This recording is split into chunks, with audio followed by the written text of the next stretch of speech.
Welcome to the first cigar and whiskey talk of 2022. I hadn't decided what this year was going to be about. I was thinking about just letting things slide. But unfortunately, no one will let me do that. I'm having trouble getting the band off. I'm actually going to use a cigar cutter today. Still getting old. Got to look over the glasses to see things, certain spots. This is an Alec Bradley Black Market Punk.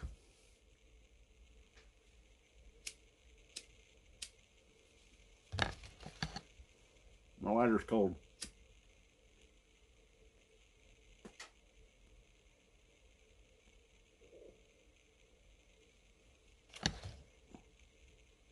And I think we'll have some Sexton single malt Irish whiskey today.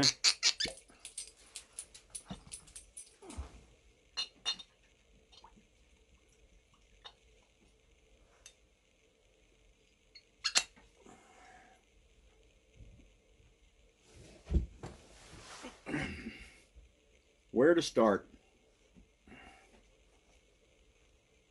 Anybody else think it's weird that a certain type of thing comes out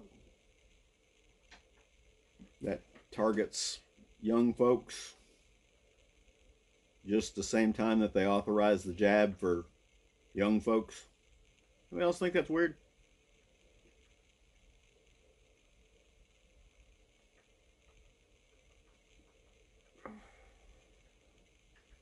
Our problem nowadays is not science. Well, actually, it probably is. Science has become not science over the years. Science goes to the highest bidder of whoever's funding the projects.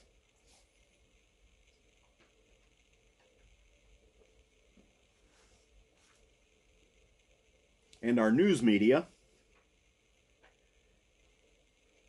you always want to track the cash, right? Now, our major news organizations all have their own networks and so on and so forth. And if you will notice, they all have advertising during their news programs.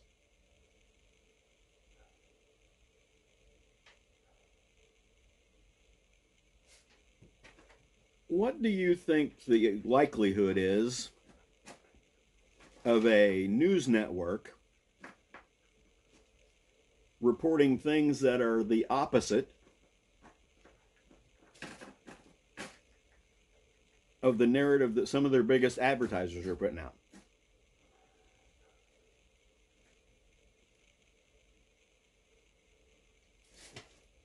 Our problem is not science so much as it is us only getting one side of the story all the time. Now, there's a certain jab going around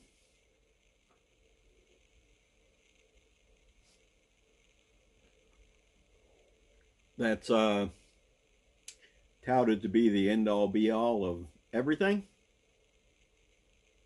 But there's just as much science out there, if you dig for it,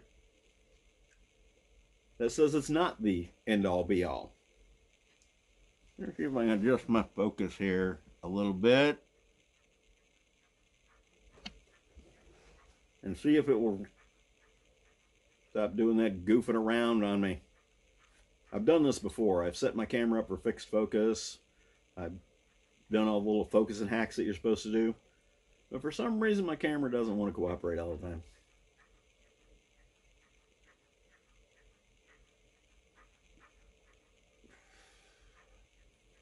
So, back to what I was talking about. The problem with science, and everything for that matter, is we only get the approved side of the narrative. And it's really all based on who's given the biggest advertising dollars to the networks and things that are reporting on it.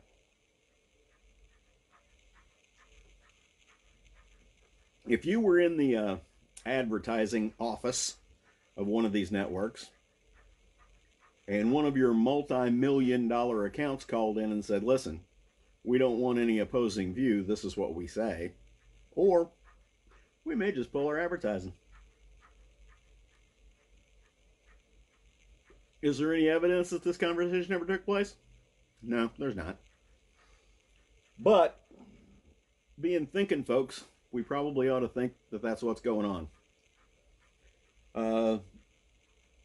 And our other problem is those in the sciences and education and other fields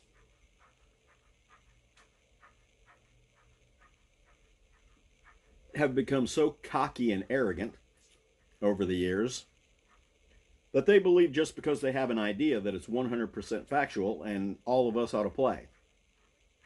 That's not the way it used to be. We used to get presented both sides of the story and get to decide for ourselves.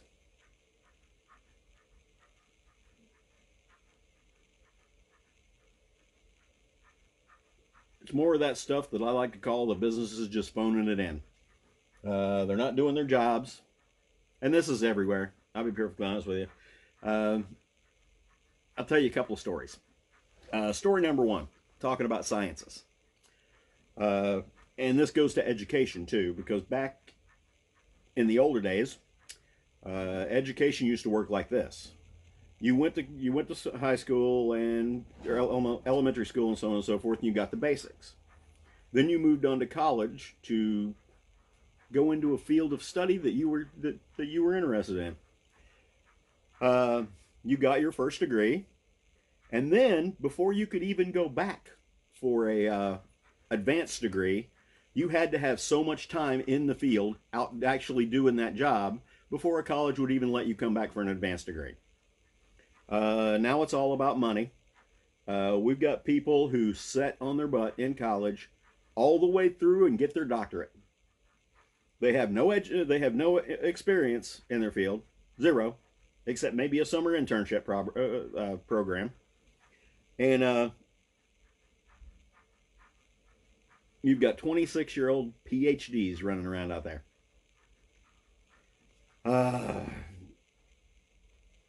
It's ridiculous because, like I said, they have no experience. I'll tell you a story about that. Here, I don't know, it's probably been a year and a half, 2 years maybe.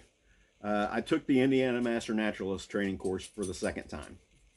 The first time we took it, it was a new program here in Indiana, and I think we were only the first or second class.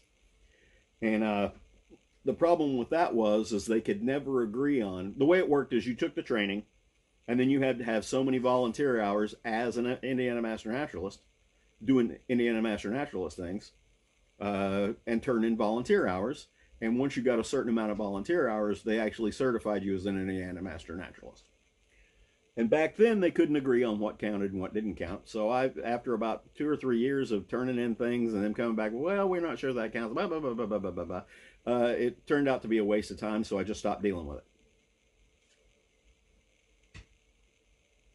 Now we're several years in the future, and I contacted the lady in the state who's in charge of the current IMN program, and I said, okay, you guys got your stuff together now, because I would like to know what I need to do to go ahead and finish the certification.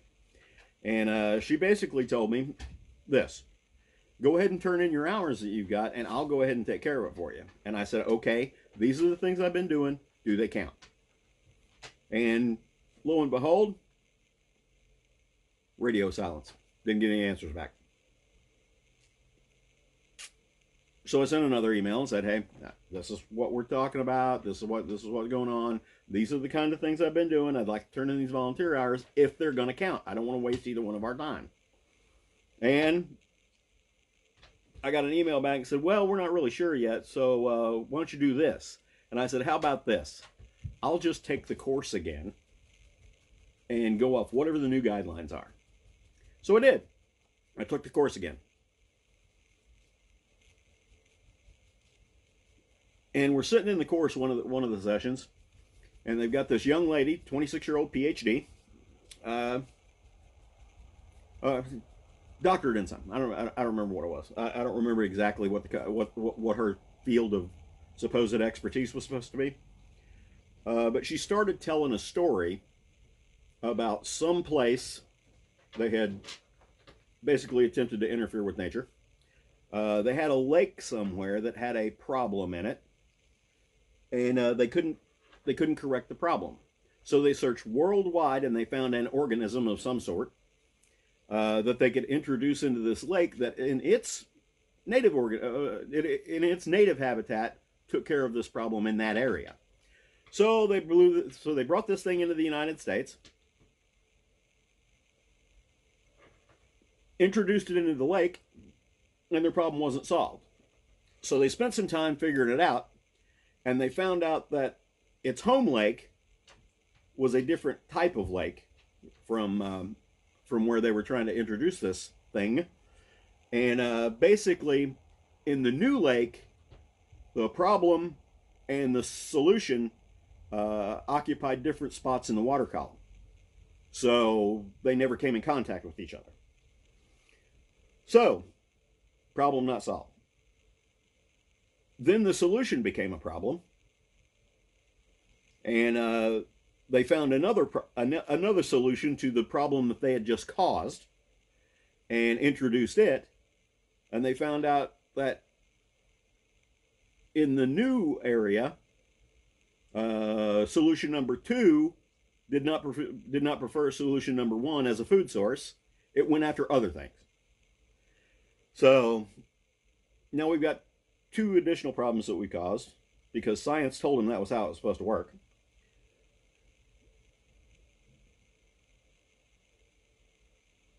And I said, well, you know what we should have learned from all this? And the little girl said, no, what should we have learned? I said, we should learn that we should not screw with it and let things fix itself. That's what we should do. We should stop trying to screw with things. To that, I got a blank stare, and she just stood there for 10 or 15 seconds and went on to the rest of her talk. Didn't answer the question because the old crotchety guy was going, hey, maybe you shouldn't screw with stuff. Oh well. Now on to a different subject. Companies phoning it in, not doing their jobs. I ordered some electronics back before Christmas time, and there were multiple problems in the whole chain of events. Chain of event number 1 was I found this thing online and said, oh, I can order this because I clicked on it, and the order and the delivery date was going to be before Christmas because it was for Christmas. And I said, cool. So I ordered 3 of them. Now, when I ordered 3 from exactly the same place on exactly the same ad, it changed my delivery date to January the 4th, even though it showed all of it in stock. So apparently if I had just ordered one, then went back and ordered one, and then went back and ordered another one, everything would have been fine. Now that was a problem in the ordering process. They came back and said, well, we've adjusted your date based on your order and moved it out past Christmas, which is no big deal.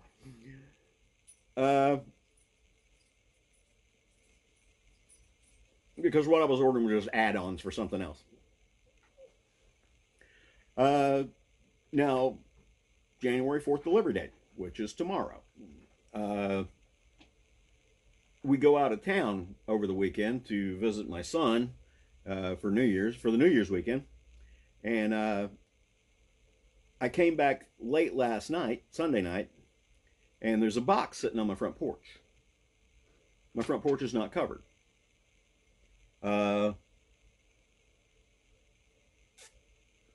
This box is soaking wet because it rained over the weekend.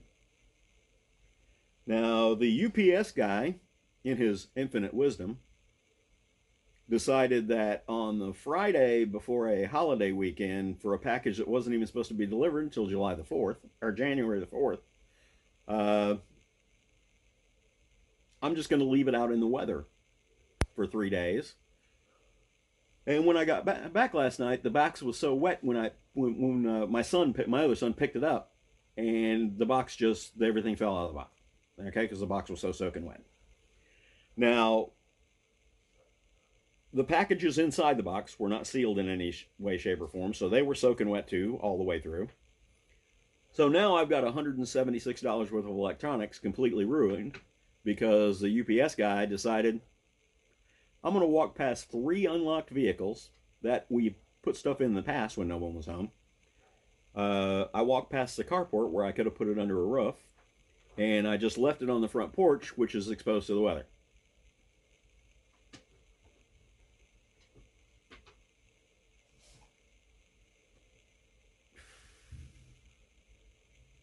Now, in the past, they left things in the yard, but they put them in a clear plastic bag, so they don't get wet, so they're not exposed. And then again, sometimes they don't. So I understand the delivery guys are maxed out at this time of year and are very, very busy. However, now I've got $176 in electronics that I had to wait additional days for that didn't come in when they were originally promised.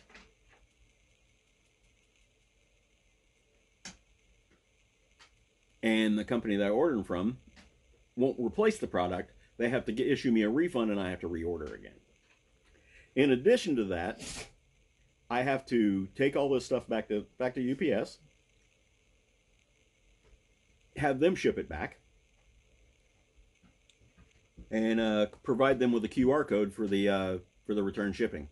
Now I did that earlier this afternoon, and I walk up to the counter, and the very first thing I said, the guy goes, "How can I help you?" And I said, "Well, first and foremost, I need an explanation why $176 worth of electronics was left on the porch in the rain." And he immediately shooed me out of the anti-room because there are other customers in the area. So I talked to a supervisor, and let me tell you, supervisor took care of everything fast, asked me questions, said, "Okay, yeah, we shouldn't have done that, I'll talk to the driver," all that other stuff, which is great. As far as I know, he did a good job. But then again, as far as I know, they're sitting in the break room right now laughing. I don't know what they're gonna.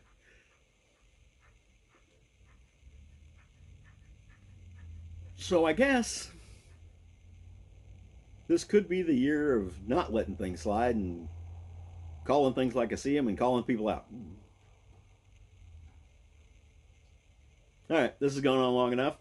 So, thanks for your views. Thanks for your support. Thanks for the folks who are supporting the channel with stuff, both monetarily and shipping things for me to look at. I appreciate that. None of that is necessary. I appreciate it a lot because, believe it or not, it actually costs money to do YouTube. So, not so much just for the video, but it costs a lot of time to do this stuff. And I usually don't let people give me things for review. A few people have tried to, and a few people have sent me stuff to look at, and I told them right up front, I'm not doing a review on this just because you send me the stuff. I'll take a look at it and tell you what I think, that kind of thing. Usually anything I review online, I have bought. Because I don't want to feel like I have to give a good review because somebody gave me a product. I'm not 100% opposed to doing that, but a lot of people would feel obligated. I don't feel obligated because I'm going to give you honest talk. If something's a piece of crap, I'm going to say it's a piece of crap. If it's got things wrong with it that I don't like, I'm going to say that. If it can be a good product and I still don't like it, kind of thing. But anyway, back to what I was saying. I was saying goodbye. Thanks for your views. Thanks for your support. Thanks for supporting the channel. And I'll see you again online. Talk to y'all later. Don't forget to sign up for classes. They're filling up fast.